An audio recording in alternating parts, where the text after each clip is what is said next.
Hey, how's it going tonight, guys? Welcome to another edition of the Sharpening Report. This is Jake Ruchotzke tonight, and I'm pleased to have a gentleman with me tonight named Bruce Belin. He's a police chief, a local police chief nearby that we've gotten to know pretty well. Bruce has a vast experience in law enforcement, been doing it for years, and tonight we're talking about a system in crisis, talking about the police situation that we have going on in this country, some of the changes that need to be made, some of the things that we've been running into, the Ferguson situations.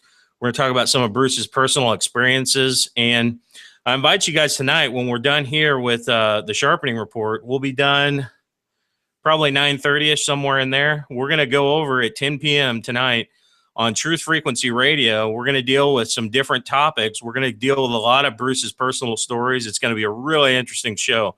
So when we're done here, if you guys want to hang out with us over at Truth Frequency Radio, there's a chat room there. We're going to continue the conversation for 2 more hours until midnight. So literally, guys, we got like 4 hours of programming coming up, just about, with a 30-minute break in the middle. So I want to thank everybody that's joining me tonight. Please jump in chat, contribute. Bruce is looking at chat, so am I. So you guys can participate, ask questions, whatever. We welcome feedback. I really appreciate you guys joining us tonight. So Bruce, thank you for joining me tonight, man. Man, it's great to be here. Thank you, Jake, for having me. No problem, man. So let's go ahead and get started. There's going to be people connecting here as we talk. I'm going to post it again to Facebook right now, too, so the people that listen regularly will know. But let's go ahead and get started, Bruce, kind of with wherever you want to start with this topic tonight, man. Well, first, let me give you a little background. And I don't really have a lot to listen to somebody until I know really where they're coming from. I have been doing this. I actually celebrated my 40th year with a badge this fall. And so for 40 years, I've been, with limited success, been able to do this job. And I love the job. And I took a couple of years off during that time for ministry. But most of that 40 years, I've actually been working this job. So I've been a police chief for about 11 years, 6 years one place, 4 years another, and then a year where I'm at now. Small departments. I don't want to give the impression that I'm an expert in any area. It's just that, right. Yeah. If you've been doing something long enough, though, you have a lot of feedback to give on a particular topic, and that's kind of what we're talking about tonight, man. So 40 years with the badge. Wow. So I'm sure you've seen a lot of things happen during that time frame, a lot of changes. Am I right? I've seen a lot of very interesting changes. The first time I was in the police car was in probably around January of 1976. Could have been December of 75. I was actually a police cadet, which I was not sworn. It was a volunteer program of people who wanted to be policemen. And I actually, for the next 6 months, rode in a place called Camden, Arkansas. It's 100 miles south of Little Rock. Little town of about 16,000 people, and saw a side to my hometown that I had never seen before. And if there was any way to get hooked, I was hooked, and I've been trying to do it ever since.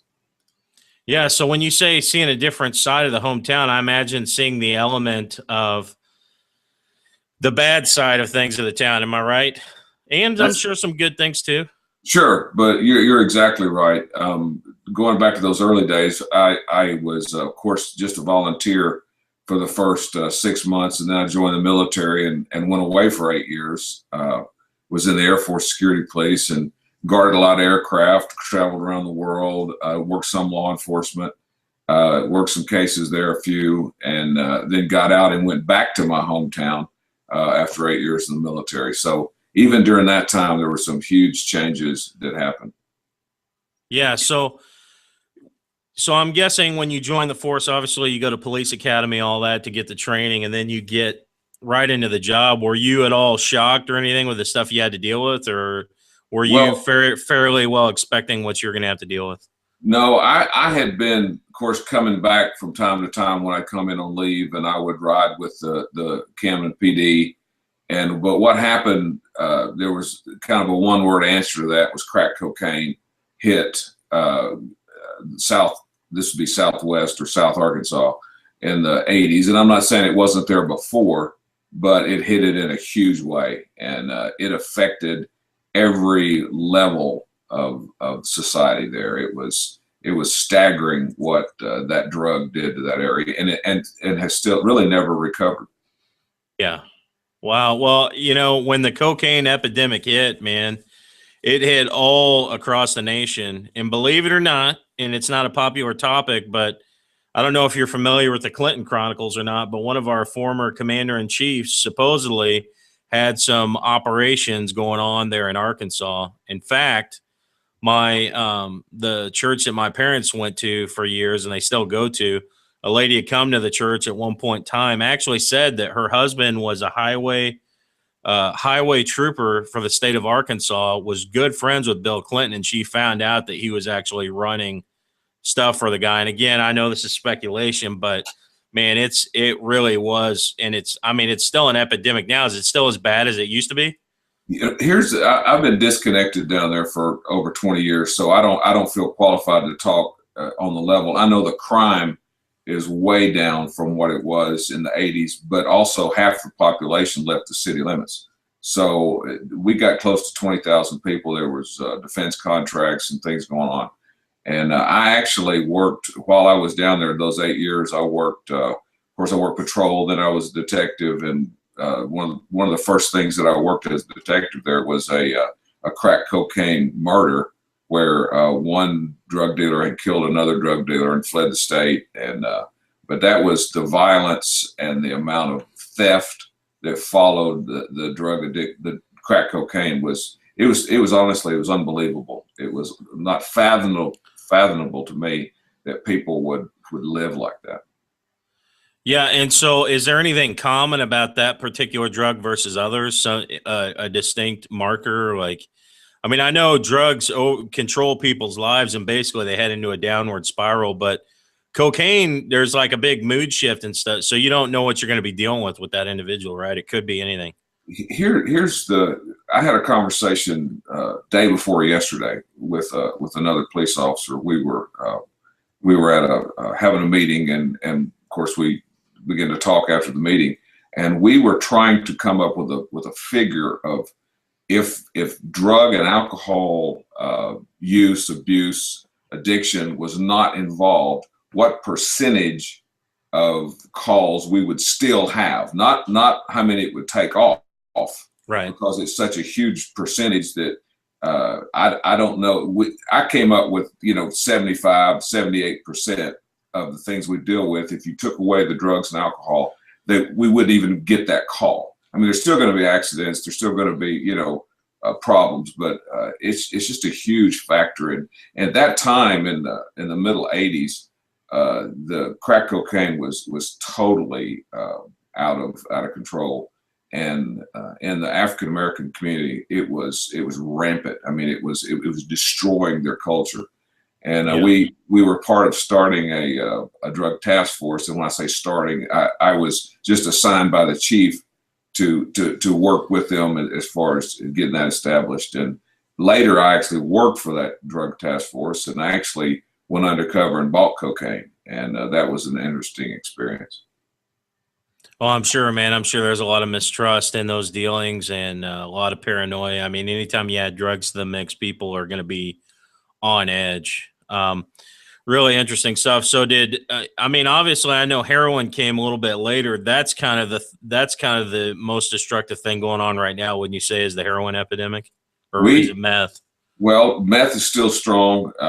But that is something when even bringing up that subject, when in the 80s, if you had told me that heroin would have been a popular drug, or that heroin could be found in a high school anywhere in this area, I would have been shocked out of my mind. I honestly, I wouldn't have believed it.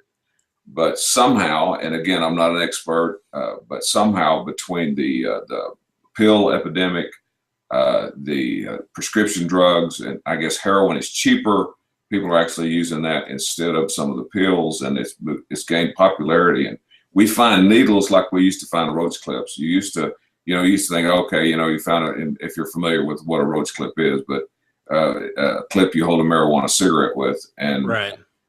We'd find those, and that was a big deal in the 80s. And the 70s, and now we find needles on the same way we used to find a roach clip.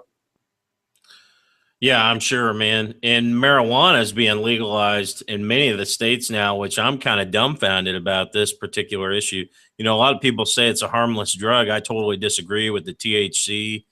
I mean, you've got chemical elements involved in this stuff. Now, the natural stuff, hemp, which has been used all across the country. I believe that's a little bit of a different story, but it didn't have the THC and these chemical components in it.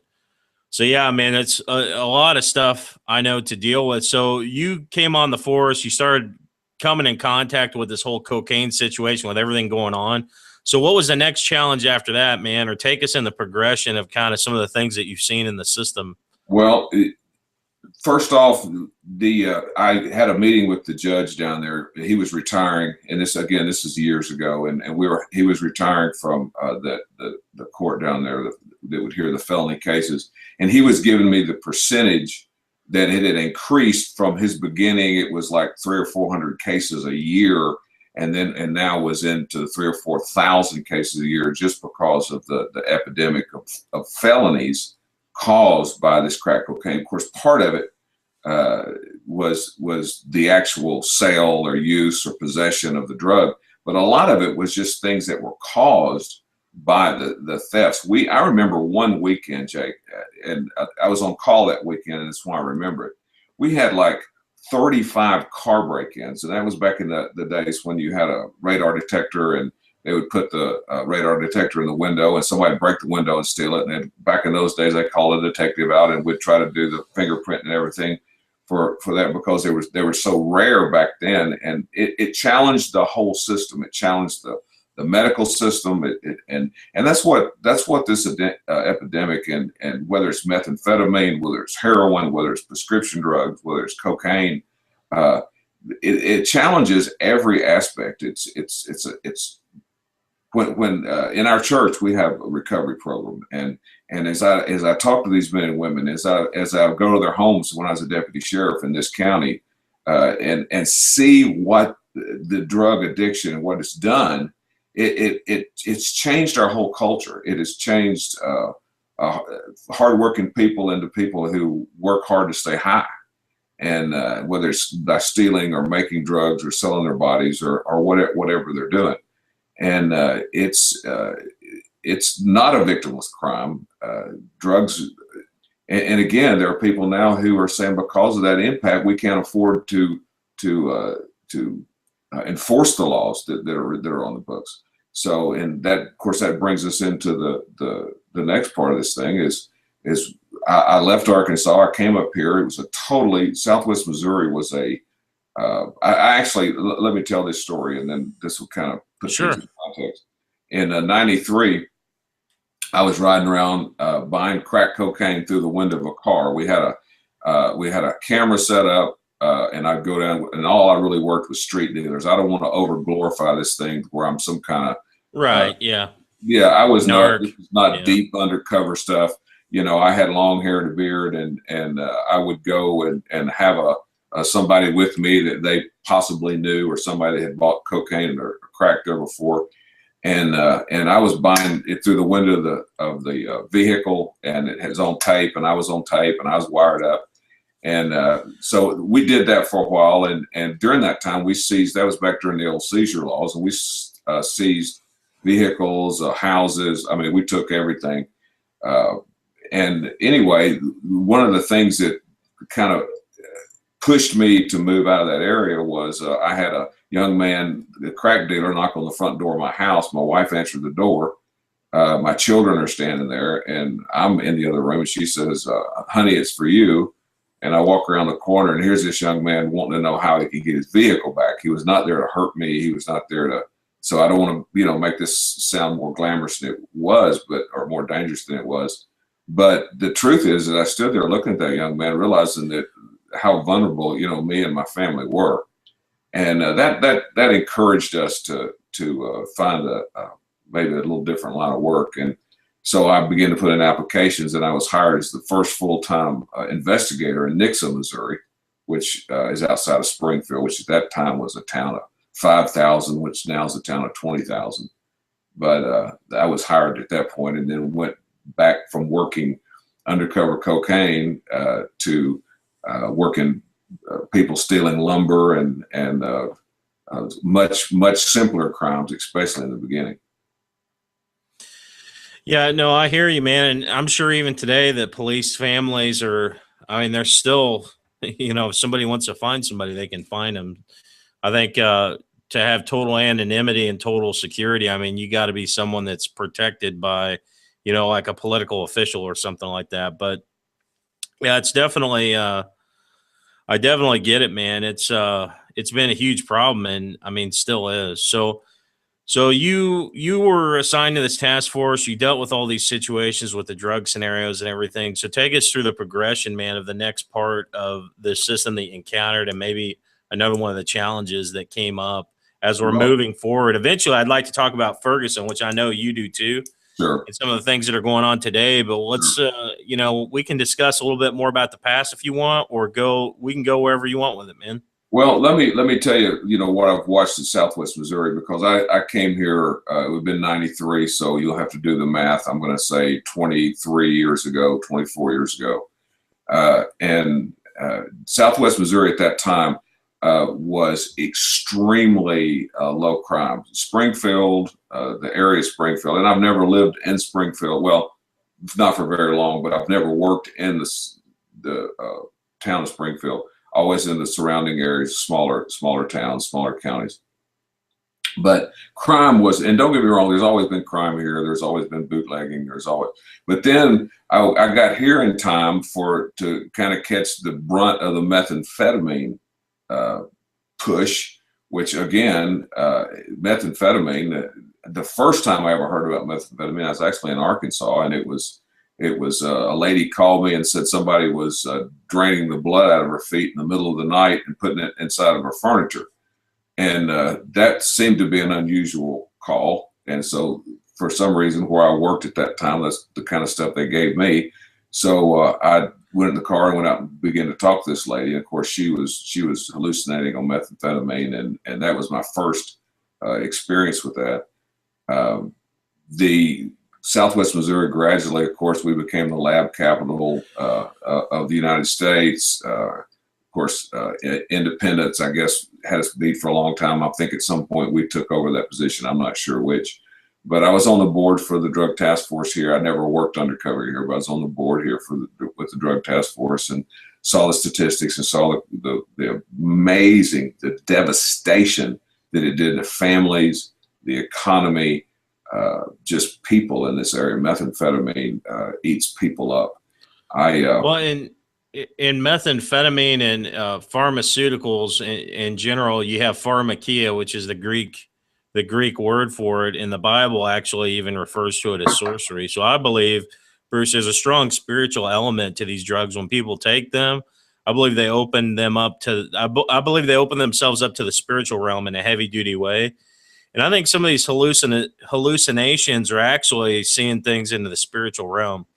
Now we know, I mean, obviously there's a physical component to it as well, because your mind is whacked out. But I really believe, many occult groups and stuff, one of the ways that they ascend, go into like an ascension and a higher state of being and all this stuff, is by channeling spirits through the use of drugs. But man, when someone gets whacked out like that, I just really believe that there's a strong spiritual element. Would you agree? Absolutely, and it's devastating spiritually. And I speak from time to time to groups of people, and I tell this story. I was in the woods looking for this guy, and we were kind of we jumped out on him and arrested him, and we brought him in, and of course it's never personal with me. I just want to make sure that I know some people have had some bad experience with police officers, but it wasn't personal at all. And we got this guy cuffed, and we started talking, and he, of course, it was a warrant. It wasn't something that I saw him do, and so I'm transporting him, and we get to the jail, and I took the cuffs off, and we sat there a minute, and I said, "Would you give me an education on this thing, this methamphetamine thing, because I don't understand it." And essentially, and I will try to tell it very quickly, but essentially, this young man had lost everything. He had lost his family. He had lost his income. He had lost his home. He could no longer live with his parents or his wife, be around his children. He had burned himself on this lab. He had injuries, so he had lost his health. He had lost his finances. He had lost his family. He had lost his faith. He was just out there. And I was able to talk to him about the Lord and share with him, that another show, but God will take you right where you are, and Yeah. So I saw that, and I've never forgotten that. On the cocaine side, one of my classmates, I had to arrest her, bring her in, book her she was stealing, actually writing checks on her parents. This was down in South Arkansas, and which ultimately led to her suicide. She got out on bail. She got caught again several times, and in her suicide note, she actually referred to me in her suicide note and said, I'm sorry, I can't do it. Thank you for trying to help me. And that's the kind of stories that make me know that when people talk about it's a victimless crime, or it takes everything. And it also, and looking at the crisis, the crisis is not just what it does to those families, but now we have a crisis because of the amount of cases that's made by that. We have a crisis in the jails, not the prisons. I'm talking about jails, Greene County Jail. It's in the newspaper all the day, all the time. Read it for yourself. And there's no room for people, which then means that people who are convicted or are waiting and are at risk to commit other crimes are now out, which then increases more crime. So the crisis begins. It begins with the drugs, with the cultural side of it, the whole problem. Then you get to the jail. We can't afford more jails. We can't. How much taxes do you want to pay? So then you get into the whole jail situation. And then if you could get the jail situation fixed up, then you look at the courts, where the courts are so backed up. If everybody today said, I want a trial, it would shut it down for good. Literally, you're looking at any non-serious, when I say non-serious, I'm talking about not murder, not rape, not those crimes. Then you're looking at a year wait before the charges are filed in some cases. So these people are back out doing the same things. So you've got a crisis in the culture. You've got a crisis in the jails. You've got a crisis in the courts. And then if they get to court and if they plead or found guilty, then you have a crisis in the prisons, because for every person that goes to prison in Missouri, you have to release one. So, literally you are gambling with who's going to do this. They've got all these formulas. They've got all this stuff. And it all comes down. I worked for Department of Corrections for 11 months or 11 months and 29 days, not to count it too close. But I could not take being in community corrections and knowing that I was responsible for 100 guys, and not 100 guys and girls, but 100 people that were out there, and I didn't have any way to supervise or monitor or anything what they're doing. So, and great people with Department of Corrections, wonderful people who care. Great. Some of my friends still work there, but it's a crisis. And so my first day in Department of Corrections in the academy, I walked in and sat down because, I had been, I'd had some jobs. I'd been a police chief. I'd done some things. And I said, well, they were talking about the overcrowding. They were talking about all the problems. And I said, okay, well, when's the next prison going to be done? And everybody kind of snickered.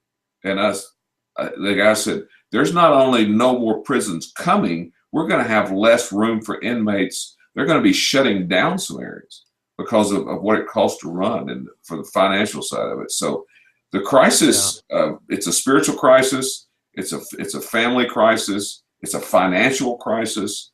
It's a crisis. And with police officers, when they arrest people and they get out the next day, or you take an action and nothing's filed on it or whatever, that's disheartening. So after 3 to 5 years, they're burnt out and they don't want to do it anymore.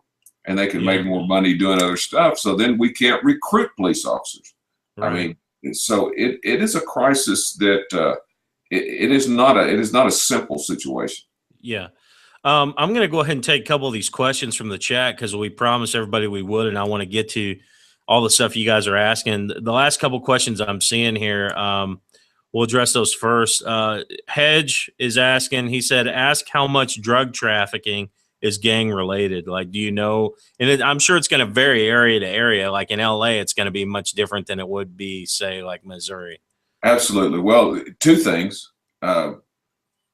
Yes, are gangs involved in drug trafficking? Absolutely. My experience has been, like I say, with in rural areas, and organized gangs are probably not the problem. Most of the people that I see, I'm not talking about the big guys that are moving the large amounts and bringing it in, but the people that I see more than any, the ones that we get to, the ones that I end up talking to or arresting, are the people who are basically addicts, who are selling enough to keep themselves, because if I, and I consider myself middle income. I really don't know what that is now, that figure. But if I had an extra $200 or $300 I needed to spend every day, I don't know where that would come from, unless I stole it or I'd sell everything I had or steal something else. And a lot of times it's a combination of things. They're drug traffickers. But yes, I worked gang activity in the 80s, which is a long time ago. But when the Jamaicans were bringing crack cocaine into South Arkansas, and just was on the edge of that, and the only reason I was involved in that at all is because of the killing and the violence involved. Yeah. I don't know if Bill Clinton would have thought of himself as Jamaican or not, but yeah, man. What's that? Somehow I doubt it. Hey, y'all, you just leave me alone. Okay. So anyway, so Connie was asking, she said, has there been progress in your area to stop drug cartels in the last 10 years? I'm not sure drug cartel is the right term for the local market, right? I mean, cartel, you're talking international type stuff. And I mean, I don't know that much about it. You tell me, Bruce. Here's what's interesting to me, and I am not an expert in this area. I'm not, and I want to say that again. But this is what I'm sure of. When they made it hard, by law and pressure, made it hard to get the materials to make methamphetamine. The Mexican methamphetamine picked it up immediately. I was actually working in Christian County at the time at Nixa, and and how we knew that it was Mexican from south of the border methamphetamine was because people started dying from it, because it was so much more powerful than what they had been getting here. We started having overdose after overdose, and I'm saying, what in the world? What's going on? Is somebody poisoning people? But what it was is that they were using the same amount of they were from the local, and people were dying from it. And of course, now again, that was a few years ago, but the price of meth has literally, with the coming from across the border, and maybe if we could close up the borders some, and I'm not talking to, this is not a political show, but kind of keep more of that out of here, that would help some of that, I would think. Yeah. So I guess the next question here is someone else asked, they said, how much of a problem? Oh, well, you talked on the area of designer drugs just now, right? You were talking, yeah. No. Okay. Okay, so he's asking how much of a problem are designer drugs now, like the new stuff on the market that people are taking. That I've seen some YouTube videos and some Facebook videos of this new thing. I think they call it Molly, and man, the people are whacked. I mean, you can't even describe. It looks like full on just demon possession. Are you familiar with it? No, I'm not. But what I am familiar with is that, and when you say designer, some of those are going to be illegal. And some of them are going to be where they are compounds developed outside of illegal compounds until it's discovered, and then they can pass a law for that particular compound. So there's a couple of things going on. I can tell you that there was at one point there was the K2 or the weed that they were spraying. And I'd be in meetings, and they would tell how these guys make that, and essentially get the stuff out of their yard and spray it with sprayers, and some of it would be heavier on one side than others, and and what they're calling bath salts. And I had a call, I'll never forget, late one night, a guy called me and wanted to know about this bath salt stuff, and that his brother was doing it, and he was crazy, and he was praying that he'd get back on meth so he'd get off of bath salts. It was so bad, and he was shooting and snorting bath salts, which is it's a legal, I suppose, compound that people buy across the counter that mimics Right. amphetamine or some other. So that's about all I know about that, Jake. That was the gentleman. That was what the one gentleman that was taken that ate the guy's face or whatever. Right. Here a couple of years Yes. ago is the bath salts. So Yes. I didn't understand at that time either. I'm thinking bath salts. I'm like, is this what my wife bathes in? But I guess it's not. Yeah. No, this is a way to get around. This is greed. This is calling something one thing and saying and it'll have be marked, not for consumption and all those things, and call it bath salts or have some other name for it, incense or something like that. But it's to be that they ingest it and it alters their reality. Oh, I'm sure, man. I'm sure. And I mean, obviously, Bruce, I mean, I'm sure we know the answer to this question, but legalizing these drugs is obviously not the solution. Taking something that's illegal and making it legal is simply just pumping the money from criminals to corporations, right? I mean, the epidemic is going to remain. Does it really change anything legalizing it? I truly am against any type of legalization. I'm not against picking our battles, and from a practical, my degree is actually in business, and from a business side, a business model, and not that government has to be business, but I'm just saying that to pick our battles, to not legalize anything, but say, hey, we're going to focus our money and our time on this right here. And recovery has to be an element of that. It has to be. No one now that reads or thinks is going to think that you can't incarcerate everybody that's addicted to a drug. I mean, it has to be the recovery aspect of it. And I've seen wonderful things happen in recovery. I've also seen wonderful things happen for a while and then go down in a flame. But at one point, the average person on methamphetamine went to recovery. It took them like 6 tries or 5 tries and some people are still on it. I mean, it's just that powerful. Wow. Yeah. So I know like the prison system issue is a huge thing right now too, because really, I mean, some of these guys, it's almost like the environment stuff that they're raising. And I'm not saying that everything comes down to environment, but people have a choice, but there are certain segments of the population that get targeted with this stuff. And it's almost like they just don't have a fighting chance. They're born into it and they're just surrounded with this stuff. And it's almost like the reality is, hey, at some point I'm going to end up in prison, probably multiple times. I mean, there's people growing up in prison. That's like a norm. My wife is probably the wisest person in our family. I can tell you that. And my wife spent some time when our children were small. She took time away from her other job and resigned that and became an aide at the school, so she could be off when the kids were off and be at school with the kids. And her helping at the schools, and she did it at several different schools and worked there as an aide.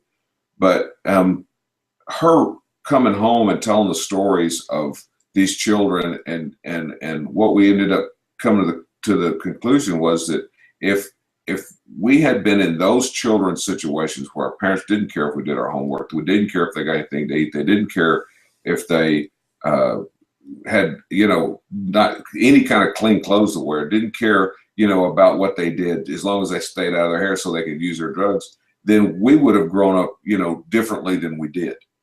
And again, it's a crisis. It's a crisis for the family. It's a crisis for the police. It's a crisis for the church. I see some stuff on here about the church. I want to be very clear. The answer is Jesus Christ. I mean, that is the answer. you have to come to this thing as an educated and saying, hey, yes, this person's a Christian, but they also have they have a physical addiction, they have a psychological addiction, they have these things, and provide help for them and hope that there's something besides drugs for them the rest of their life. Yeah, absolutely, man. Absolutely. So, we've talked about the prison issue. We've talked about the early epidemic with cocaine and starting out in your career. So what is the next thing about the system, man, right now that has been a struggle? And maybe, I mean, you take it where you want to go with it, Bruce. Well, I want to do something. I love history, and I want to go back in history, and I want to tell you a short story and then tie it to something that's going on today. Some of the listeners may, and people watching here may or may not remember the impact and the day after day of the OJ trial. I mean, OJ Simpson, that trial went on and on and on and on. And the tearing down of the police officers, the attacking them to try to win this case. And again, it's historical. I mean, you can read it. They're making movies about it. You can look at what happened. That was my first. And don't get me wrong, I've been on the stand several times. They would insinuate you did a bad job, but this was the first time that it was just the picking apart of a case of someone that had a rich person having millions of dollars. And when I say the first time it was televised, and it was. I want to tell you that when he was found not guilty, that affected Southwest Missouri. That happened in California. That affected Southwest Missouri. In the next 3 years, I was part of what's back in those days was called a major case squad. In the next 3 years, we worked cases where husbands murdered their wives. And in one case, was accused of, was later acquitted of, but murdered his wife and his children. And I will always believe, in fact, in one of the cases that has been adjudicated, that I was the lead investigator on, he told her, and then she went, but this is before he killed her, that, hey, if you mess with me, I'm going to use PG words here, but that if you mess with me, they will find you floating in the pool, and I will get off just like OJ did when he killed Nicole. He literally said that. So for us not to think that what happens in the national news, what happens, the trends in this country don't affect all of us, it does. I watched that happen. I watched it happen, and I think that effect even lasts on today, and maybe them not even knowing, but the trends of picking apart the case, of looking at every aspect, of looking at the police officer doing that stuff. So I say that, and then I want to talk about the Ferguson effect. I am not here to second guess. I'm not here to criticize anything. What I'm telling you is that right now, no one wants to be a police officer. No one. Recruiting is lower than it's ever been. Police academies, one in particular, which I shall not mention, could not even have enough people to continue to train police officers in this area. So what's happened is when that starts happening, the second guess, and listen, I think we have to be accountable. I mean, it's an amazing blessing. It's amazing power to be, or amazing thing to be put with that much power. And we have to be accountable. We have to be transparent. And we've not always done real good at that. But somehow this effect of everything that we do is wrong, and everything it has deeply affected the police side of things. And I think we will see these circumstances and the idea behind that continue for some time. Personally, I have twice been sitting and talking to people, and I'm talking about not in a police matter, in business, and they would say, well, I was going to the police academy, but after all that happened, I'm never going to. There's not enough money. Why would I do that for $14 an hour? Why would I do that for $15 an hour? And that's what we're running up against. And that right now, everyone has shortages. Everyone's having trouble recruiting. But if that trend continues, Jake, what will we do? I'm crowding 60. How much longer am I going to do this? And people are retiring every day, and people not coming into the field. What are we going to do for police officers? Yeah, that's a good question, man. And it's a hard thing to answer. I don't have the answer to that. Someone was asking earlier if they thought that sin or morality issues being called sickness is a part of the problem with this. Kind of goes back to the drug epidemic, I think, is what they're hinting at. But do you think that's a big part of the issue, is that our morality problems are being more referred to as a sickness instead of a correction that needs to be something that's done within the person, whether that person views it as a morality from a standpoint of their relationship with God or being a good person or whatever? Do you think part of the problem may just be that we want to put a label and a diagnosis on everything that's going on in people's lives? Well, I would go back even before that, and I would say that if a person, including myself, is not held accountable for their actions, then there's a problem. And a society that refuses to hold the society that it lives in accountable for what they do, whether they say it's because they're sick, because they're, and put a label on it, put whatever label you want to on it. And when I say actions, I'm talking about actions that affect other people, that affect our culture. I mean, what happened is we all want it our way, and we want to hold someone else accountable, but we don't want to be held accountable. And that is, I believe, our culture today. And it is a very scary thing, Jake. And I agree 100%. Sin is at the root of everything that we're talking about. Selfishness is at the pride is at the root of that. And whether you consider it, whether sugar diabetes is a sickness.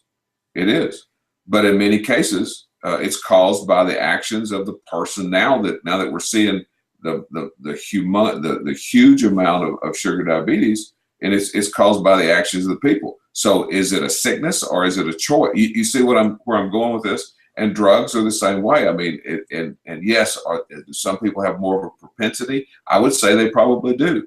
And being raised one way and being closely supervised is, but I've seen those people choose drugs also. So it's a complex issue. It's a social issue. It's a spiritual issue. It's a legal issue. It's a financial issue. It's a health issue. And I don't think anybody wants to grab a hold to the horns of the thing and deal with it. Yeah. Yeah, I agree, man.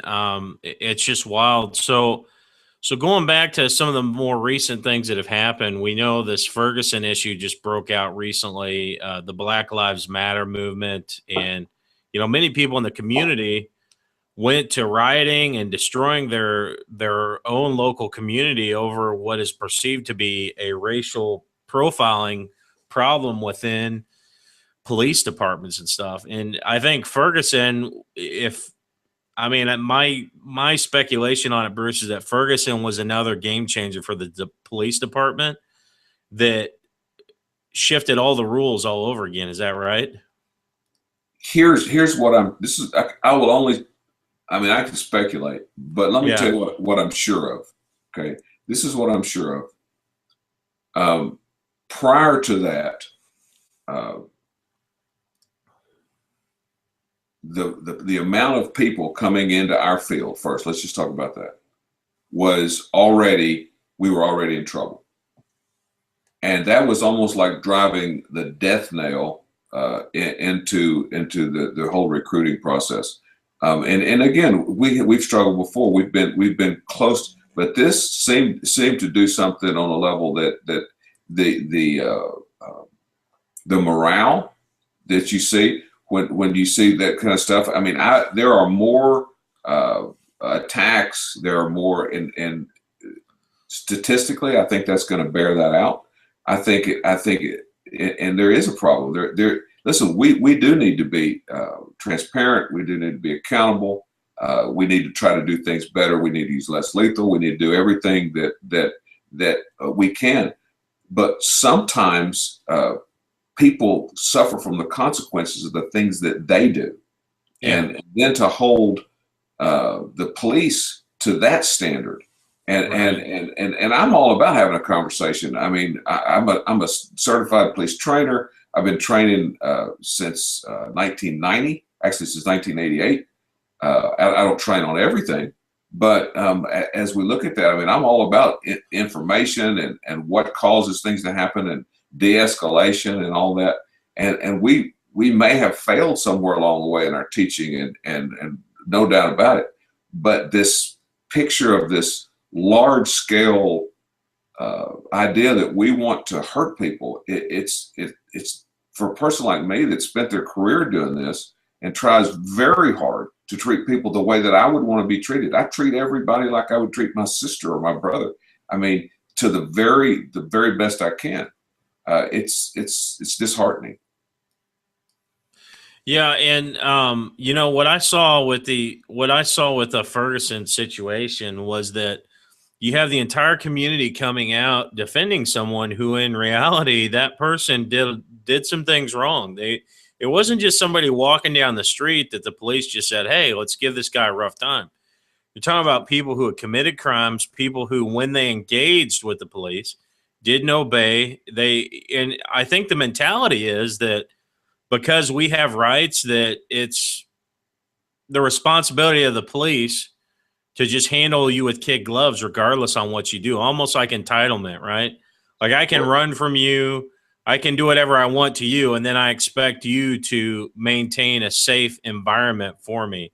Almost kind of like I can punch you or do whatever I want, and it's your responsibility to make sure I'm safe. When in reality, people need to approach this stuff. You know, if a cop pulls you over, respect what the cop is saying. Don't put yourself in a situation of hostility with that officer just because you got an axe to grind. That's a bad idea. It's a horrible You don't know idea. what kind of person that cop is, right? It could be a bad cop. You don't know. It's a horrible idea, and I don't know how things get out of control. I mean, I see the same videos that you do. I see them in a training situation. You might see them, you know, as something that comes around on YouTube, but or on Facebook. But the reality is I see that and I think, my goodness, how did that get to there? What happened, you know, before that? And again, I think some of it's cultural. I think that we have the idea that I should be able to drive as fast as I want to, and the police should leave me alone. That I should, you know, this is my neighborhood. I should be able to sell drugs down here, and it's, you know, the police are an occupying force. Well, you know, this is the United States of America. Everybody lives under the same Constitution, the same, and I think everyone should have the same rights. Don't get me wrong, and be treated, you know, fairly. Yeah. But some of the things that I've seen, it's very disheartening. What was it like for you guys? I'm sure tensions rose all over the place when you had the Dallas shootings, the Ferguson situation. I mean, man, even after the election, I covered this with a friend of mine, the Seattle riots and a few of the things they had that, you know, it's paid rioting by certain groups. Basically, they're paying these people to go out and riot, but you have just a sense of lawlessness where it's like open season on the police. And there has to come a point, I believe, there's got to be a line at some point where the police have had enough and they're going to use whatever measures they need to protect themselves. What I was worried about with all this happening, man, is that we might get to a place to where it's just a hardcore situation. The police are no longer playing games, and then it gets really serious. And Bruce, my mentality has always been, you know what, if people go out and riot and they want to play this game and put a dangerous environment for the community and the police, then, you know, I'm not a Darwinist. I don't believe in evolution, but the whole term of natural selection, I think, applies here just from the standpoint that you're going to eliminate yourself from the equation at some point, right? Because, I mean, there has to come a time, right, where the police have to step it up. They got to go to the next level in a situation, right, where now it's a lethal situation. Unfortunately, there's a couple of things, and I think the easiest way to describe it, where something that everybody would pick up on immediately, is that recently I saw a video of a school somewhere in the Middle East that were bringing the kids out and shooting a rocket. Yes. And Yeah. shooting it over the shooting at the, I believe they were shooting at the Israelis. Right. And I saw that and I thought, Lord have mercy. I mean, how could we think that that's a good idea? What kind of generational hate would say that? And they believe that that's a good idea. I'm just going to leave it at that. Okay. So what I'm saying is that we have to be very careful as we examine. I do things differently than the way my parents did them. They did fine, okay, for their generation. I do things different than they do, not because that I'm smarter or better, because things have changed. For me to get the outcome that I want, and I'm not talking about morals or values or illegal or legal. I'm talking about just cultural norms. And what we don't realize is I was in Europe in the 70s, and terrorism was everywhere. I mean, we had people making bombs out of fire extinguishers and put them on Air Force bases, and we were all terrified of fire extinguishers for 3 months until we could get them all checked, and people blowing up things. And I just can't imagine our country coming to a point to where that's where we are. And I'm afraid that this division, and whether it's racial, whether it's political, whether it's just whatever it is, I mean, I love this country, and the last thing I'd want to do is for it to become something like that. And you're right, the police at some point are going to have to, and it won't be a police. Here's what's interesting. The people are the police, and the police are the people. So what happens is it won't be a police decision. Yeah, there's these individual decisions made by individual officers, and then have to have the consequences of that. But at some point, some governing body is going to draw a line and say the people can't go past here. They can't burn past here. They can't. Does that make sense to you? And what are we willing to do to keep that from happening? That's. I'm not interested in working in a metropolitan area, and now you could think of a couple of reasons why. But well, yeah, and in our current commander-in-chief only fueled fire, man, with these situations. And again, this isn't a whole bash Obama thing. If it were Trump or anybody else, I would say the same thing. But man, he basically, when these events occurred, he didn't really take a lot of side of the police. He took a side of the victims and said, I remember when I was in the community and as a black man, me being harassed. I mean, the thing is, Bruce, as commander in chief, you're not supposed to divide your nation. You're supposed to bring them together. That means taking the high road and not taking the side, not taking the side of just the police or just the people, but being a unifying member. And he's totally divided on every front, man. It's always he's fueled racism in this country like no other. When Bush was getting out of office, racially, I thought that things were doing really well in this country, and I still don't think it's a mess. I think most people are civil with each other. I think a good percentage of the community is, civil with each other. Yes, there are cultural differences that will always be there, and there's going to be differences at times, right? But most Americans are not running around calling people racist terms all day long. Where if you go back in the 50s, 40s, 60s, I mean, it was a much different culture we were living in. So I feel like Obama took us back decades in regards to our racial relations in our communities. Well, specifically, let me say a couple things about that. Specifically, when the Ferguson incident occurred, and again, I've spent time with people who were there, okay? But I can tell you, can you imagine what happened when a high-ranking state official said, instead of saying there'll be an investigation, immediately they said there will be a prosecution?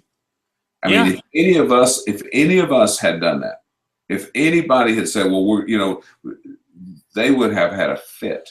But instead, and of course, during this last election, you saw backlash from all that. But and having the feds come in and say, well, you did this wrong, you did this wrong, you did this wrong, while people are dying in the streets and they're burning the town to the ground, and they're still talking about, and when all the fires were put out, when everybody went home, when the facts were examined, the young man, the police officer, there were no charges brought, and they looked. I mean, if there's ever been a case looked at hard, my Lord, that case was looked at hard, and the kid did what probably anybody in that situation would have done, and it's a horrible. I'm so sorry it happened, but to burn down a town over it is amazing to me. I can't get my brain wrapped around it. Yeah, and not only a town, but your town. Right.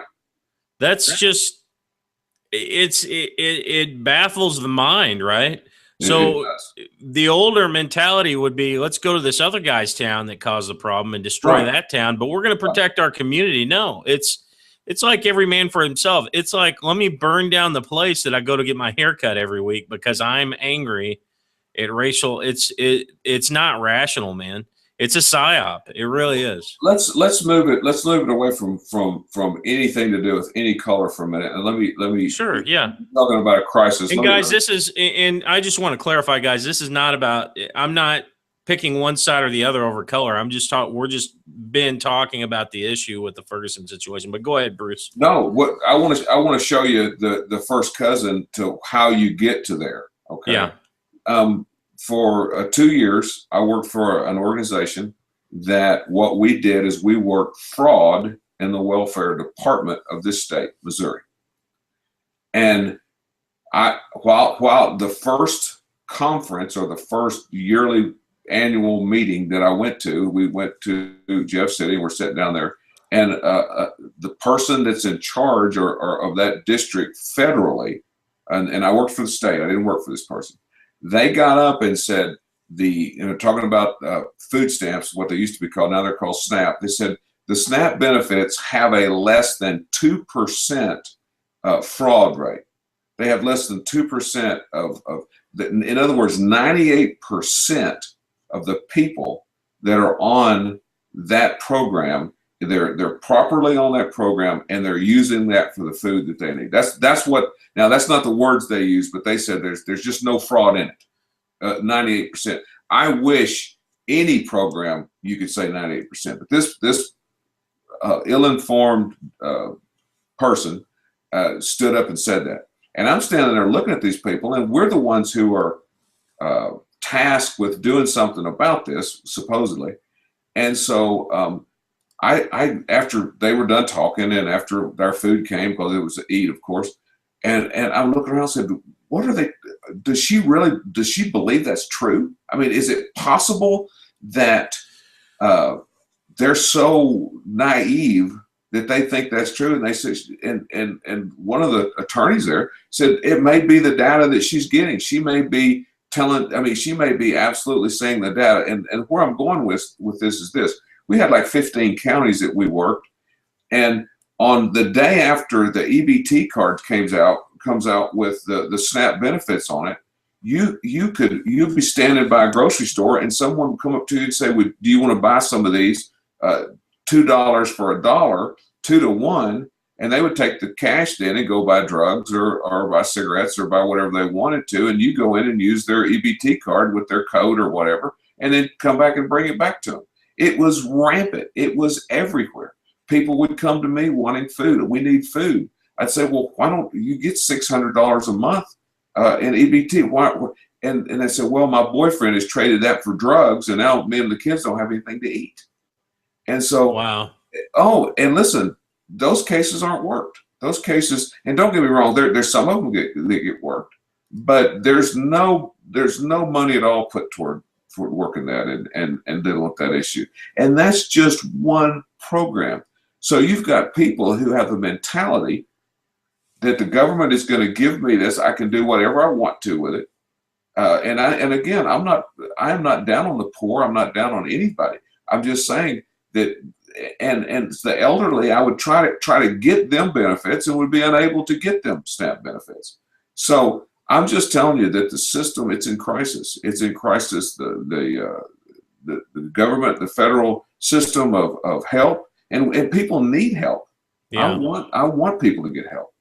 But are you as a law enforcement officer, the guys that work for you, your colleagues and stuff, are you guys excited about the new administration coming up? Do you feel like this is going to be a great change for law enforcement in general, more support? I was in a meeting today. First, I'll talk about the state. Sure. I was in a meeting today where a state official was present, and they were talking about, they had been there for our governor. He came in, and the first thing that he did was that he met with the Missouri police chiefs, and like 100 chiefs and 100 sheriffs, or I think it was 100 chiefs and 50 sheriffs, went to Jeff City, and he spoke to them. That was his first public speech after becoming governor. So that tells me, I mean, where he went first to talk. And I think there will be some change. I think there's going to be some changes in the legislature. I think, and I don't mean different people. That's already happened. I'm talking about, I think they're going to be looking hard at what's going on. On the national level, I think there's hope. I think there's optimism, but I also think that there's kind of like a wait and see attitude. I think both of those are happening at the same time. Yeah, and obviously, until someone's tested and tried and true, it is kind of a wait and see scenario. It looks very promising, though, man. When you got a guy that seems to be all about the people, he doesn't want to play the political games. That's what I like about him. Is he doesn't want to do the old system, the old ways. He wants to do it. It seems like he wants to do it the American way, man. He does not follow the mainstream guidelines. In fact, he challenges the media. He just did. Did you see the thing that happened? Was it yesterday? I heard about it. Yeah, basically, I mean, what guy comes out and basically just challenges the media as the president? He just came out and said, "Oh, you're fake news." No, I'm not going to take. He just totally shut down CNN. And basically, you had other news organizations applauding and defending him as well, because basically, man, things are out of control from a media perspective. You got BuzzFeed basically making up stories about the guy to try and destroy him before he even gets in. Unsubstantiated, like chat room gossip is going on front pages, and it's ridiculous, you know. And Derek Gilbert from Skywatch TV today said it. By the way, guys, if you have not seen it, go to skywatchtv.com, or you can go to their Facebook page and check out the daily analysis that Derek Gilbert did on the Trump scandal, and he breaks it down perfectly. It's amazing. One of the comments he said, when you've got the New York Times shutting you down for the way that you're attacking Trump, you know you have done something seriously wrong, you know?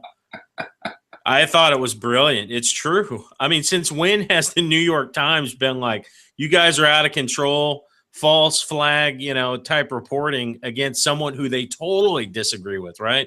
They're out there doing their bias stuff as well, but this is how far the needle has turned. And I put a meme out there that's hilarious that you guys got to see. It's funny. And it says Trump, the Trump Russian scandal. And then it says at the bottom in the caption, it says mainstream media has cranked up the fake up to 11, meaning like it's an old Spinal Tap reference, you know, like instead of going to 10, we got one more. It's a bit louder, 11, you know? So basically saying that they cranked it up all the way to 11. Basically, they're going to take the fake news all the way to the top of the needle. So, man, it's just crazy what's going on now with that. And, you know, we're talking about the law enforcement stuff, but the political aspect, I think, man, is huge, because the police are the people, and the people are the police, Jake. I mean, you can't separate it. I mean, it's like saying, you know, the principal is not part of the school or administrator. I mean, it's all part of the same thing. And here's the deal: we have police officers every day getting up, putting on their body armor, going to work for $12 an hour in Missouri every day. Full-time police officers for $12 an hour. and facing the same pursuits, the same shootings, and within 15 miles of Springfield, within 5 miles of Springfield, working there. And again, it's not about money. I just want you to see the reality of what these young men and women are up against. And then if they don't have the support of the community or of the nation, and we're lucky in Southwest Missouri, we do have the support of the community. I applaud. I can't tell you how many people have come to me personally, grocery store that know me, or a restaurant or wherever I'm at, and said, I just want you to know we're there for you. You know, if you need anything, we're there for you. And they're not talking about going into combat. They're talking about support, emotional, physical support. More cookies than we could eat there for a while after. But anyway, that's another story. Yeah, no, I hear you, man. And you're right. I mean, the police are the common person. Obviously, when they strap on the badge, they're filling a different role, but they're members of the same community. And it's nice to have your politicians backing you up instead of every time something happens, you're under the gun and you're under the investigation for just doing your job. I mean, man, I'm sure there's guys out there that are afraid to pull their gun in self-defense because it's like, which one do you want to pick? Do you want to pick life in prison for being charged for some kind of hate crime, or do you want to get killed? I mean, it's a tough situation. It is a tough situation, and it is revamping our training. But I do believe, and when I say revamping, I don't mean altering in a different direction. I mean just making sure that we do, you know, if there is another way, if there is something else that we can do.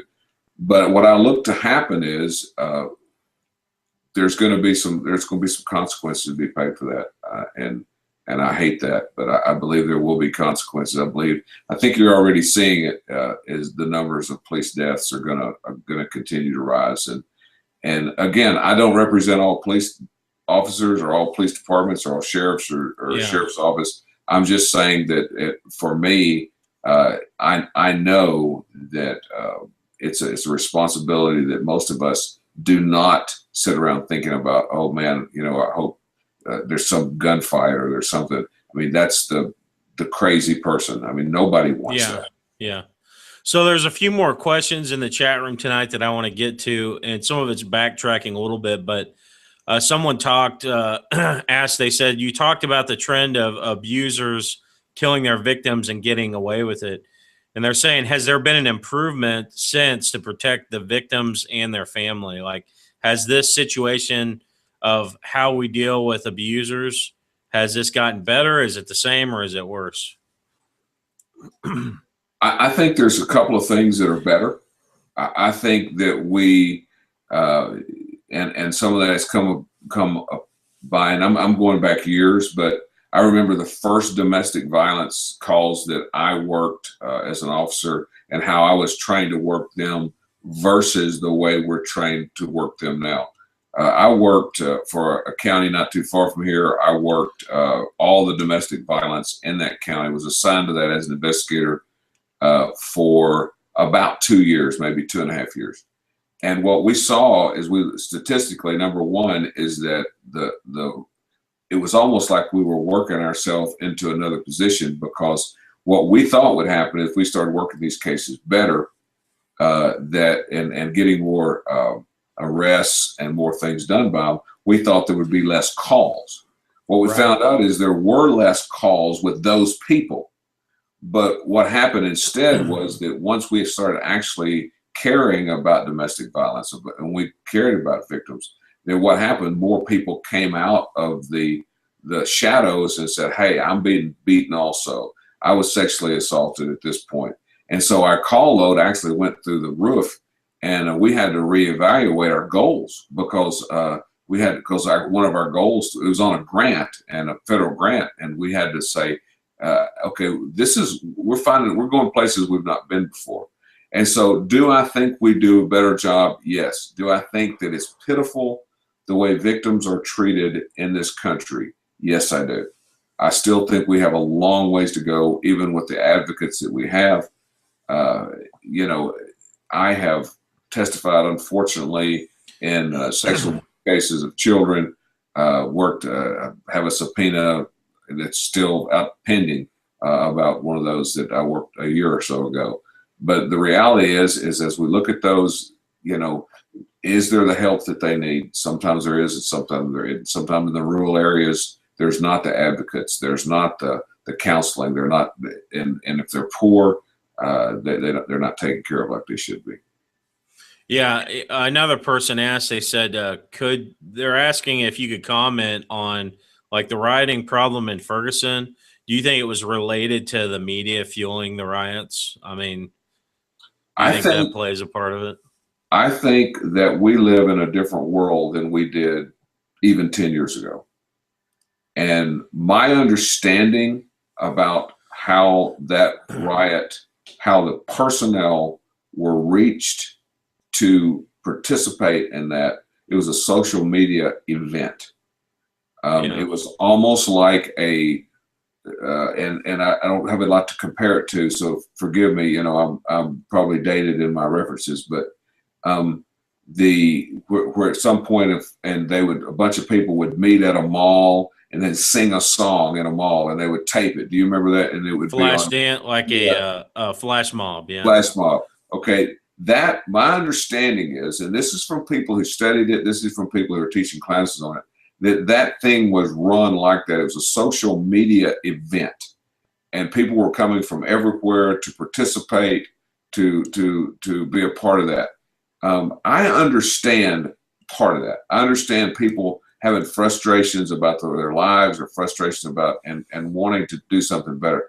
I just wish that it could have been something that wasn't burning and killing and injuring people along the way. So yes, the media is selling papers, they're selling time, they're selling. Yes, the media did contribute to that. I'm here being interviewed on media, so I don't want to have a double standard here. But it seemed like it was a very one-sided. Look at me, I'm on TV, I'm writing thing. Yeah. Do you think that here's the thing, like the Black Lives Matter thing, obviously that was just the group running this. It has less to do about actually wanting to support a particular race and more about causing division, right? So when the whole situation came out with Blue Lives Matter, how did you feel about that response? Like, is this just police frustrated? Is this an attempt to help balance the situation? Like, what's your opinion on that, man? Like the Blue Lives Matter. Well, they do, first. So do black, and so do yellow and red, right. and any other skin tone, and because we're all children of God, and I believe that, and I believe that with all my heart. So everybody matters, and I guess I was a little bit concerned that we don't make the situation worse. Maybe that's the wrong attitude to have it. I'm not saying I have a perfect attitude about everything, but blue lives do matter. I would probably have called it something different, instead of reacting. In other words, if somebody hits me, I'm gonna hit them back. That sometimes works, sometimes doesn't. But what does work is people do care about police. I mean, there's support organizations, there are people, and they do care about police. The problem is they're not very vocal because we haven't really needed it up until this point. Yeah. Yeah, I hear you, man. And the numbers that the police departments have and the government backing has usually been to the point to where any situation that arises is well within control. Well, sure. This Ferguson situation challenged even that. And now you have kind of a balancing act. Sure, we've got the force out there, but do we have the force in a small town concentrated enough to where if everyone gathers and unifies to cause a riot, are we really prepared for that? No, we're not. We're not prepared for it. No, we're not. And we never have been. Not on that scale. But here's another, and I have no idea about the time or where we're at. But we're fine. We got another 15 minutes. Okay, well, let me just wade into this real quick, and I have, before I start this rant, let me say this: that I have close personal friends who are attorneys. I mean, that I spend time with, I care for, I pray for, I spend, support them in every way. So this is not about attorneys. I have good friends who are judges. I spend time with judges. I both sit and testify, and I have great respect for judges. But in this country, we have become lawsuit happy to the point that people are afraid to do their job because of the social, legal, financial baggage that's to follow. And that was part of Ferguson. I mean, part of it was the politics. I mean, if your main thing in life is wanting to get elected to the next, whatever the next level or do the next thing, then how are you going to make the right decision? I mean, it takes some moral fortitude to be able to do that. If you say, I'm afraid that everybody's going to sue us, for doing that, then you have that to worry about. And then there's your personal safety. There's all those things. So the court, the civil lawsuit situation also contributes to this. And again, you have no idea. I mean, literally, the smallest department to the largest department. We are. That's another reason. I mean, the guy that was talking to me today, I was trying to talk him into going back to the academy and coming to work for me. And he said, why would I put myself in that situation where every action is subject to civil lawsuit? Yeah. Someone just asked a really interesting question. I think this is really good. They're saying paying for an attorney, is that biblical? And I think what they're getting into is the suing factor, because obviously there's times where we may need an attorney if something happens, right? No, that says praying for an attorney. Yeah, I know, but I'm sure that was just I can't believe that they really mean praying for an attorney. Is it biblical? I mean, it's not like they're making a joke, Jake. That's okay. Joke. That's the same reason that a snake won't bite an attorney. I was hoping that wasn't the case, because now I look really stupid by bringing it up. But sorry. It's like the joke where they say, "What do you call 100 lawyers gathered at the bottom of the ocean? A good start." I mean, come on. The lawyers are people too, right? So yes, I respect that field. I do. Yeah. It takes a lot to get there. It's just that many of us have been on the wrong end of that stick before. So yeah. No, that is interesting though. But you're right, man. Like the whole I have a right to sue anybody over everything, man. It's kind of, it's a right that we have, but people have figured out, that there's a lot of money to be made by suing corporations. And so I think some of the things that corporations and different groups are doing to try and combat that hurt your average person now. And it's just like, it's kind of like theft. Theft raises the cost of standard living. Yes. And it's like that with any system that's abused and sucked by the individuals who are trying to monopolize a situation, even a welfare system, whatever. It's going to influence things across the board. It's going to influence stuff across the board. It's going to hurt your middle class. It's going to hurt corporations, and all these things get passed down to guys in the middle.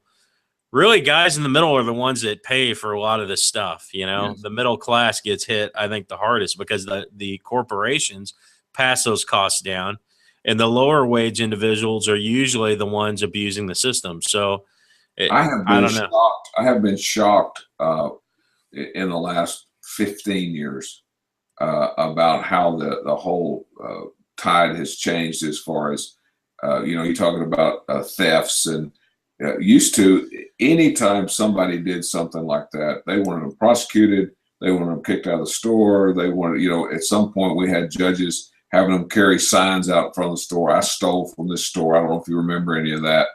We are so, do you remember that? No, I don't, man. Oh yeah. We had a judge in South Arkansas that had them holding signs out in front of the store. I stole from this store, and walking back and forth for 4 hours or whatever was part of their sentencing. And here's the deal.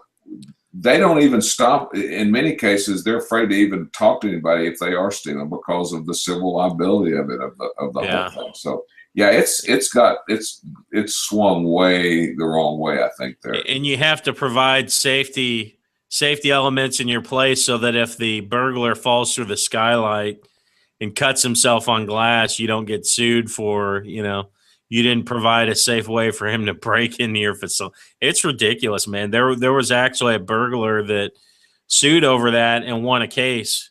He was trying to break into a place. He was on the roof, fell through the skylight and injured himself, sued the company that owned the place and won the lawsuit. Blew my mind. A lot of times they don't win. What they do is they hang on long enough that they get some money to keep because of the legal fees. And unfortunately, I've been part of a couple of those. One of the things I'm reading here: drugs and alcohol have destroyed the Aboriginal youth here in Australia. I do want to say that this is a worldwide problem. This is not this, and I'm in a small town in a rural county, in Southwest Missouri. But here's the deal: it's everywhere, and it's a problem that is not going to go away. I mean, it's not something that's just in Southwest Missouri. My friends in California, they experience exactly the same thing. My friends on the West Coast, East Coast, so it's everywhere. Yeah, no, man, and there's so many more problems beyond that, but I would say the biggest problem in our nation, Bruce, we got about 10 minutes left and we can touch on this. The biggest problem we have, man, is we've taken God out of all of our systems and we've replaced it with man-made standards, traditions, whatever, God's only allowed in the church today, and the world gets to dictate what goes on in the workplaces, gets to dictate what goes on in the school systems. And man, that's really the source of many of these problems, is that the nation is turned away from God from the standpoint that we've allowed our system to just dictate to the church what's going to happen. It used to be the other way around, that the church was really part of the system itself, governing itself. So what's your comment on that, Bruce? Well, history will tell you this: that success is very dangerous. We do well as people, as Christians. We do well in a crisis. We do well when things are when things are going wrong, when Katrina, or when a natural event or something happens. We rush around. We give. We do. But when there's not a crisis, when there's not a fight, Max Lucado says it something like this. He says that sailors either fish or fight, and if they're not fishing, and God's called us to be fishermen of men, and if we're not fishing, then we're probably fighting. And he was talking about infighting in the churches and stuff. But it's the same thing with this nation. We are a successful nation, and the poorest of our poor here are probably in the top 10% of the world as far as having something to eat and being warm and being cool and having shelter. And I know we have problems. There's no doubt about that. But the point that I'm getting to is we're essentially successful, and with success there comes a challenge, and that's to continue to do the right thing instead of feeling entitled, and instead of those things. And we have come a long way from the Bible. Our laws have come a long way from the Bible because everybody has an opinion, and their opinion they feel like is very important. And so yes, we have come a long way, and we are suffering because of it. Jay. So while we're wrapping up here towards the end of the program, and I want to thank everybody in chat, everyone that's been with us here tonight. You guys have been great, really good feedback, nice civil crowd tonight, which I got to say, Bruce, the Sharpening Report, our audience is the most cordial, loving, kind audience to have, man. Most of the time the chats are it's just no problem. So it's a great group of people that follow what's going on here. But what I want to touch on, Bruce, and talk about, because these guys may not know, is the fact that we're actually working on a series. As you guys know, I work for Skywatch TV along with Josh Peck. The Sharpening Report is something we do on the side as a passion. But we work for Skywatch TV, and one of the projects that I'm actually working on with the gentleman here tonight, Bruce, is we're working on a weekly program that Bruce is going to be involved in, called Real Life with Bruce Belin. And what this is, it's basically like a weekly like devotional. And Right. Bruce, tell a little bit about that. Your like just break down, man, what got you to this place, or just talk a little bit about it, Bruce. My dad was a bivocational pastor, and I was raised in a parsonage, and so I have a deep belief and fellowship with the Lord, and not just because of that, but because I accept Him as my Savior. And you were talking about Christ in the workplace. I have literally in the last 25 years experienced some wonderful things in the workplace, and where God has met needs. I've been able to pray with people behind jail cells. I've been able to pray with people in police cars. I've been able to pray with people on the street, and have worked for places that I guess didn't know what to do about it or didn't care. But the reality is this show is going to be called Real Life with Pastor Bruce. I do pastor a small independent church here in Southwest Missouri, and we're going to be meeting, and I think we got about 3 of those already taped, and we're going to be releasing those pretty soon, and have a weekly program. But essentially, it's just what the Bible means to us on a day-to-day life, and how we're going to be able to live our life, real life, not fake. Here's a side note. Most of the time when I meet people, I do not tell them I'm a pastor, or don't even tell them I'm a Christian in the beginning. I want to see who they are before they begin to put on their religious facade. And so this is going to be about real life. This is going to be what the Bible says about the things that as we go through our life and what we do. And I'm really excited about it. I was part of the Johnny Project, which kind of got all this started. Johnny the Criminal. I actually played Johnny the Criminal for their Broken for Good, for their record, for their music video. So that got this whole thing started. And this has been a dream of mine for a long time, to be able to reach people for Jesus. And my life as law enforcement, when I'm eating somewhere, it never fails. Somebody will come up and say, "Hey, I remember when you worked that case, and thank you so much for representing Christ and doing this." And again, people who have been on drugs and are now off, and some who are not off still, but are fighting that fight, and know that I love them, and know that I care about them.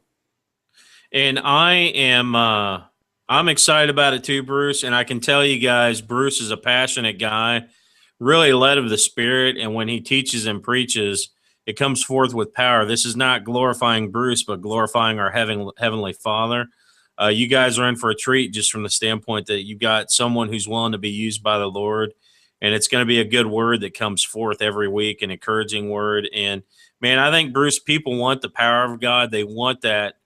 They're just not, I think a lot of times in church, not really getting a lot of meat. There's a lot of 7 points in a poem type stuff going on, but it's not deep, And I'm excited just about the fact that you have the passion, that you have that strong desire not to just be theological, but to really share the word of God from the Spirit of God, to allow the Spirit to do what He wants to do. Well, here's Jesus was praying before He went to the cross, and He said, "Lord, let them be one as you and I are one, so that the world may know and believe that I came from you." We need to read that in John. We need to read it over and over, and become part of that, and not let the little things that divide us keep us apart, because that's what the enemy would do. That's when I was in the military for 8 years, and that's one of the things that in the military they want it. When they attack, they want to get your forces divided, and I believe that the enemy would love to divide the Church of Jesus Christ, when in fact I think there's way more that unites us than that separates us.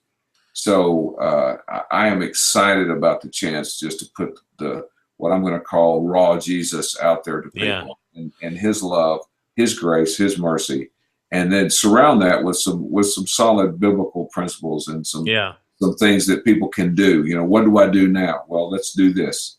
And And I've seen great things happen in people's lives. We've talked about a lot of problems tonight, but I've seen a lot of great things happen in people's Right. lives who submit themselves to Christ and the local body. I've seen it over and over. I've seen it through Building Hope, which is an organization, the different programs, the different 12-step. I've seen what happens when people are willing to work those steps. Awesome. So do you have a website or anything like that, Bruce, or Facebook, or what's your info? cranechurch.org. Okay. CRANE, cranechurch.org is the church website. It's got some stuff on it. You can go there and you can hear sermons. There's one video on there, I think, the Johnny video, but the rest of them are just audio sermons. Awesome. Bruce Kim Belin, Belin, on Facebook. It's just go there and read it. We have links to different stuff. We also have a Crane Christian Church Facebook page. You can reach me through any of those. Okay. Awesome. Well, guys, I want you guys to join us on Truth Frequency Radio, because we're going to shift gears a little bit. You know, tonight we've been talking a lot about these important issues. On Truth Frequency Radio, Bruce is going to share some of his interesting life stories, some of the things that's happened in the police department in his life. It's going to be a really interesting show, and so we're just going to have an organic conversation. So join us for that, 10 to midnight. If you guys are still up, please go over there. I put the link in the chat, truthfrequencyradio.com. You go to listen live, and at 10 p.m., we're going to take a quick break, get a cup of coffee, and strap back in for 2 more hours. So I want to thank all you guys for watching tonight. Please add me on Facebook. I put it down below there. Like, subscribe, share. Guys, Sharpening Report, we want to grow this. We want to do more. We need you guys' help to help get the word out. Right now, we've got we've almost got 17,000 subscribers right now. I would love, guys, for this time next year for us to be like 50, 60,000 subscribers. I'd like to see another host with us. I'd like to see more guests. I'd like to get to the point, guys, where we got something going every night of the week. Right now, with the resources we have and the time we have, we can't do that. However, Thursday nights, I'm hitting it hard, guys. I'm hitting it hard. I'm here an hour and a half usually on the Sharpening Report. And then over at Truth Frequency Radio, I got stuff going too. So Thursdays is going to be my regular day. I'm going to do some advertising and some posts about that, so you guys know Thursday night is the night to catch my shows. James DeWitt is doing great stuff on here as well. And, of course, Josh Peck, the dynamite guy, he brings some awesome content, is releasing some stuff on the weekends, reading some excerpts from some different books, and bringing some really fascinating science materials, man. So, guys, we've got some awesome lineups coming. We've got great guests scheduled for it. I've got a guest coming up. Carl Gallups is going to come on the show. And Carl, we're going to talk about Freemasonry, witchcraft, a lot of the stuff. He had some Freemasonry infiltration, just some wild stories about encounters with darkness. We're going to talk about this stuff. Maybe you guys aren't familiar with it. It's going to blow your mind. So anyways, we're going to wrap it up here, guys, so we can get a cup of coffee. I look forward to seeing you guys at Truth Frequency Radio. Go into the chat room. Join us over there. And again, we'll open it up for questions. And I'm going to take some calls tonight too. So if you guys want to participate in the show, there's a number over there in the chat room, and I will give it out to where you can actually call in and participate in the show tonight. So God bless you guys. And until next time, this has been the Sharpening Report.